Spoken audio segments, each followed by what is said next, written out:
Bone Tomahawk is a horror movie cosplaying in a dusty leather overcoat. At its core, it's a rock-solid Western movie with solid performances and sharp dialogue and a direction that never insults your intelligence by winking at you. Much like your average Western, it's set in a world where everything costs something and everything's accounted for, kind of like inventory. Even the cinematography in this movie is poor and sun-bleached, like the story world's been scrubbed free of intricate detail to accommodate the bare minimum these penniless characters could afford to look at. And the film's traditional stripped-down cowboy rescue plot keeps you emotionally locked in to the bitter end. But when people talk about Bone Tomahawk, they don't talk about any of those things. They talk about one single scene. And because of that one single scene, most people only ever watch this movie once.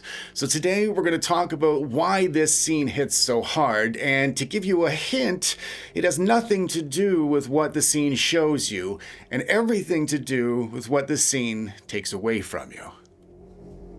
Westerns have their own visual language to teach you their rules. The sky is always vast, the horizon's wide and far away, the men's backs are straight up and down on their horses, and as part of late 19th century frontier life, the violence is as practical and necessary as slaughtering livestock for food. You expect gunfights, you expect strife from hunger and thirst and the heat guaranteed by the barren surroundings, and you expect all of these things to be driven by a sort of integrity. Western films simply portray the struggles appropriate to the time, or at least that's what we expect them to do. And so, if Bone Tomahawk's first half feels kind of slow to you, it is not trying to bore you. It's conditioning you and giving you confidence the movie is rooted in the cowboy and Indian doctrine you might have grown up with. And it does it with a sheriff who feels very human, played by Kurt Russell, whom you probably inherently trust. He guides his crew like cattle, and they bicker the way you and I would probably bicker if we were bound together by a task forcing us to take a treacherous journey towards unknown dangers and unknowable enemies. And then the film introduces something you won't find in most Western rule books. And that gets us taking a closer look at that dusty overcoat this Western is wearing.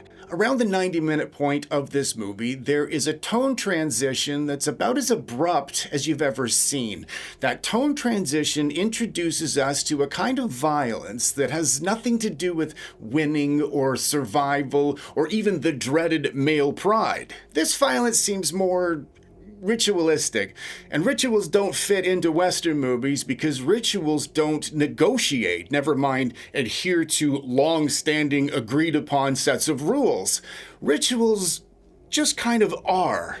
If you've seen this movie and you only remember the cave scene, you're certainly not alone, but you're recalling the movie's punch and ignoring its setup. And like all the best knockouts in boxing, the setup makes the punch feel less like a random kill and more like a part of a process or a system. Also, as per Western doctrine, this movie assures you these men are capable. Not invincible Marvel superheroes, but competent, capable men of the era. Writer-director S. Craig Zahler conveys their capabilities with action and behaviors spanning the entire first half of the film, so we accept them as capable men. And that's why when this posse becomes collectively helpless 90 minutes into the story, it feels very wrong to us in a very specific way. It makes it feel like this world's rules aren't quite in line with the Western rules we're accustomed to, and when that happens in the middle of a Western film, it leaves you feeling kind of uncomfortable. Bone Tomahawk's about a small-town sheriff leading a group of men into a desolate region to rescue 3 townsfolk who are abducted by a clan of particularly nasty natives. After traversing the unforgiving landscape for days, the group finally reaches the caves the natives call home. They are immediately confronted, and the ensuing fight leads to the scene we're examining today. Some of the characters survive this initial clash with the movie's colliginous antagonists, and some do not. At this point in the plot, based on our familiarity with Westerns, we think we know who the lucky ones are. Those who do survive are dragged into the depths of an ancestral hand-dug fortress where that uncomfortable feeling deepens drastically. After being hoisted up into a mouth-like opening through a narrow organic passage lined with smooth curved walls, the cave is less like a traditional Western location and more like a stomach where things are deposited and broken down in the potent digestive juices of terror and uncertainty. From here forward, I'll be advancing things kind of slowly, mostly in chunks and in single frame increments. With each frame, I will be explaining myself and taking us a tiny bit further into this infamous moment without risking showing you adults too much on YouTube. Even though you can find dozens of channels with full-grown men waxing their anuses up close in 4K detail with just a couple of clicks. If YouTube's algorithm is listening, which of course it is, we're not watching a kill here. We are watching a film demonstrate the scariest concept in horror, when a human being is reduced to an object, on camera, without a drop of cinematic mercy. Because mercy, after all, is a privilege and a human luxury. And this scene is conveying what happens when you no longer enjoy those privileges. The first thing you'll notice, whether you notice it or not, see what I did there? There is no panic in the camera. There's no frantic handheld footage. There are no crash zooms. Crash zoom! These shots are as steady and observational as a scripted documentary, just like the footage of Johnny back in Recap's Manor, which is also something you'd probably only want to watch once. The saddest part is I wrote that myself. That steadiness is the first silent shock in this scene because it tells you what is happening is normal here. This is how these antagonists behave when they have uninvited guests.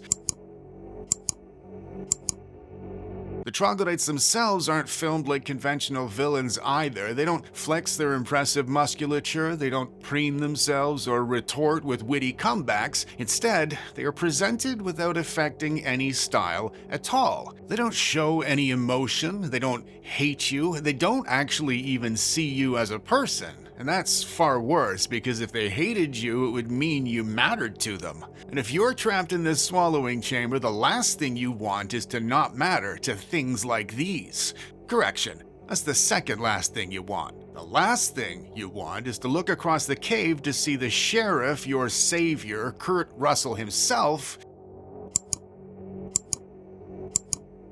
laying on the floor, petrified. If you've seen any of my videos, you probably know my analysis can get dangerously close to ridiculous from time to time. All in the name of keeping you entertained, of course. I believe casting Kurt Russell in this movie, which had a smaller budget than Chris Stuckman's Shelby Oaks, I might add, serves a subtle but highly effective purpose, beyond the obvious stellar performance his casting guarantees any director. In my estimation, Kurt has been in over 60 movies, and for the record, my estimation was a Google search. His face here carries an extra weight, because I would invite you to think of any film he's ever been in where he was terrified. In your own time, of course. The next thing I'll direct your attention to is the blocking, or the way Zollers arrange the physical elements in this scene. These captives are real people. We've spent half of the movie trudging across the desert with them, so we know them. We have even watched these people acting in other movies. Now, we don't consciously think of them in those terms, but our subconscious certainly does. But in this scene specifically, they are arranged like items stocked on the shelves of the local general store. Within this enemy lair, they might look like prisoners, but they aren't. They don't get to keep their identities as people here. They become inventory. And our brains respond to inventory with a sick sort of instinct. Again, we don't do it intentionally, but in the quiet, contemplative parts of our movie-watching minds, we start predicting which of these items are gonna get used next, because everybody knows inventory gets used and inevitably replaced. I would also encourage you to listen closely to the sounds during this scene, because by conventional film standard, there aren't any. There's no heroic surging score here encouraging you to feel triumphant or vengeful or even frightened. There's only the ambient sound resulting from the naturally occurring movements like breathing and small impacts on the earthen floor from bare calloused feet. So even the sound design refuses to comfort you at the point in this story you're most likely to need comforting. And right when that is starting to sink in, These ungodly indigenous brutes wedge animal bones into their windpipes to facilitate verbal communication over distances. This blood-curdling screech also marks my official disclaimer for anybody not feeling up to the rest of this breakdown, as we have officially moved past the last of the easy stuff. There's a psychological trick at play with the seemingly random selection of their next item off of the shelf, and it is masterful in its subliminal messaging. Not only is Nick the deputy not one of this story's main characters, this is the first time we're meeting him. So when he's dragged out, your brain's not able to connect his persona with the comforting, reassuring patterns we associate with the rest of the cast. If they drag Kurt Russell out with more than half an hour left in the runtime, our subconscious would sigh a tiny sigh of relief, because we would know they're not gonna kill him, at least not already. But Nick is a stranger to us, and that means he lacks the powerful plot armor protecting the rest of these big-name characters. And that forces our brains to perform a completely different type of math, because we know they can do anything they want to him. And this new type of math completely fucks us up, because as we are about to discover, we never could have anticipated doing anything they want really meant anything. Our horror calculators only have so many functions, you see. If you squint, you will notice right up until his final seconds this flexing, twitching glute muscle functioning precisely as it evolved to function as a co-contractor. It's assisting Nick in maintaining his balance in this unfortunate compromised position. This observation might feel incidental or irrelevant, but psychologically speaking, it serves a vital purpose for the surviving characters and for us in the audience. Yes, it reminds us Nick is fully conscious and aware of what's happening far longer than we'd hope anybody in his predicament would be, but it also reminds us Nick's been stripped naked in front of the friends and co-workers he's risked his life to save. Nick knows he's not just being seen in the most vulnerable state imaginable, he also knows it's the final state they'll ever see him in. If they get out of this thing alive, this is how they'll remember him. This clearly establishes who's in control by separating Nick from his dignity.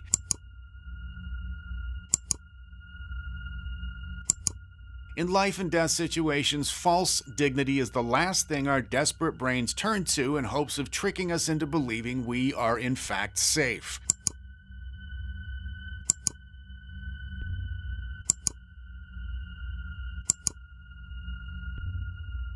Even if he survived this ordeal, he would spend the rest of his days in this position every time he was in the company of any of these people, even though it would be the last thing any of them would want. Nick is manhandled and stripped and put into a prone position with his arms forced up his back. For all intents and purposes, given the time period and Nick's present company, this is Marcellus Wallace, in the basement with Zed and the Gimp. His desperate brain fires off a list of practical requests one might casually rhyme off to their roommate as they are heading to the grocery store. This tells us Nick's brain understands he is finished, even if Nick doesn't. This grocery list is a domestic procedure. It serves as something familiar and safe. Our brains thrive on these sorts of procedures until they are applied to us by somebody else, that is. The sheriff dutifully obliges each item on Nick's list, assuring him he'll complete every request he's made. You probably think the sheriff's doing this to comfort Nick in his final moments, but that is wishful thinking on your part. Once dignity goes, everything can go, and the sheriff knows that, and in that sense, he's no better off psychologically than Nick is. The sheriff's brain is reacting exactly the way Nick's brain has. Their executive function is on autopilot. The only difference between these two men is a few minutes. Then Zoller dips our toe into the terror by treating us to a scalping. To his absolute credit, visual effects supervisor Pete Sussy created a flawless prosthetic and coordinated its subsequent removal perfectly with the actors. We may not witness a lot of actual scalpings in film, and certainly not many executed as perfectly as this one, but we are familiar with the historical precedent of scalpings. When it comes to these sorts of movies, the procedure fits under our umbrella of Western knowledge and expectation. The camera stays as steady and procedural as the antagonists do. As the next item off the shelf, Nick might as well be a side of beef chucked onto a butcher's block. Rather counterintuitively, the scalping itself triggers a self-soothing response in us. Nick's fully exposed skull cap assures us we can expect nothing worse. These savages possess no modern tools or expert knowledge, and so logically, we've just seen the worst imaginable thing they could have done to poor Nick. And for a moment, being the human beings we are, the self-soothing even threatens to blossom into a glimmer of pride. This scene might have elevated our status among horror fans to that of horror veteran. Surely we're not all capable of getting through this worst imaginable thing, right? But we're no horror veterans, and we're foolish for thinking we might be. Our brains are in the exact same desperate state Nick and the sheriffs are. Outwardly, we are well aware we're watching a movie, but the subconscious portion of our brain isn't all that sure. That is why we're assuring ourselves we've just seen the worst imaginable thing. We're coping, and we become fully aware we are coping 3 frames later. The instant they stuff Nick's scalp into the back of his throat, this new escalation causes our brains to reset and the coping begins again. This next progression elevates this scene from brutal to cosmic. Turning Nick upside down is more than just physical humiliation. It is symbolic.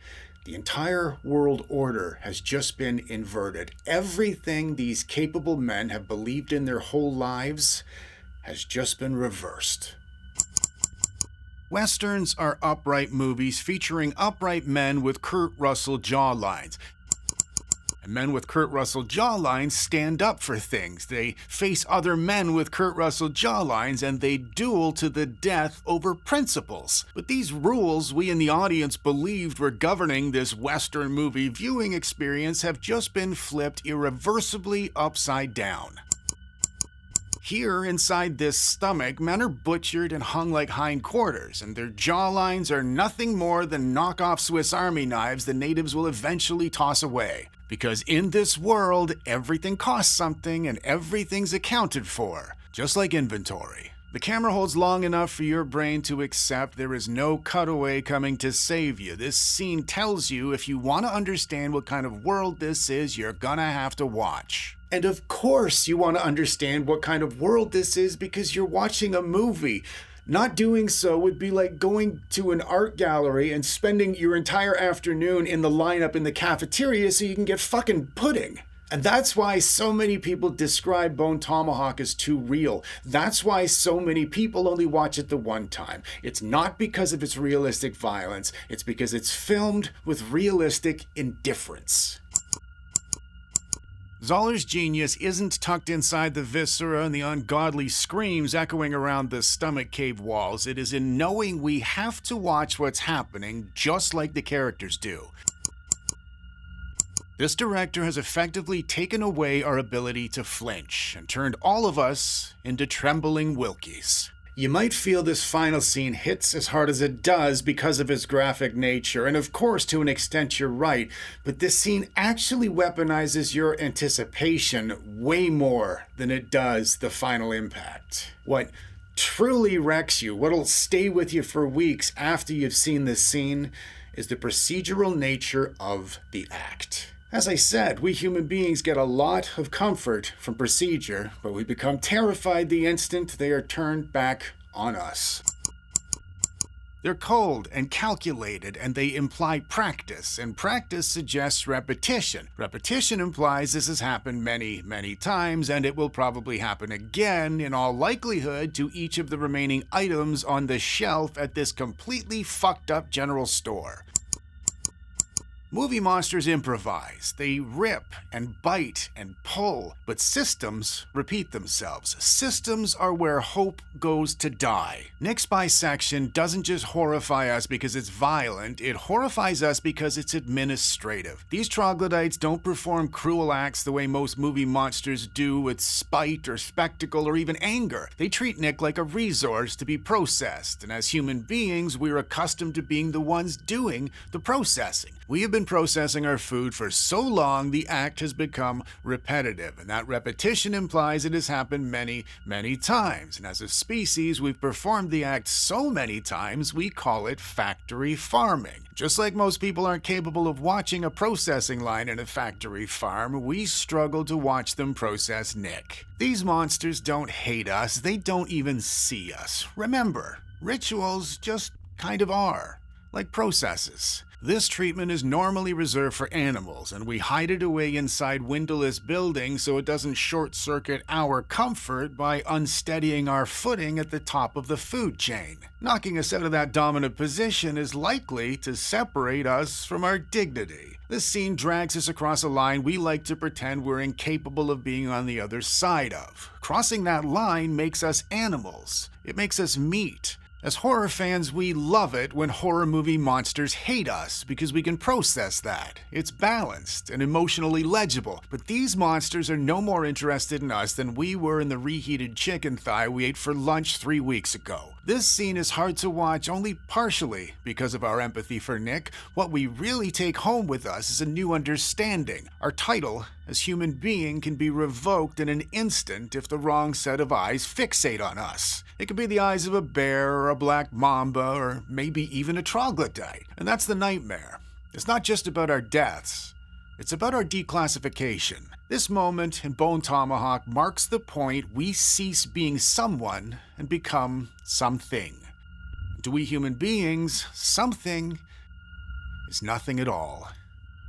If you have seen Bone Tomahawk, I would love to hear your thoughts down in the comment section. As always, thank you very much for watching my little video. Next week, we'll be looking at one of my favorite Argentine horrors from one of my favorite Argentine directors. Hasta la próxima, mi amigos. And until next time, folks.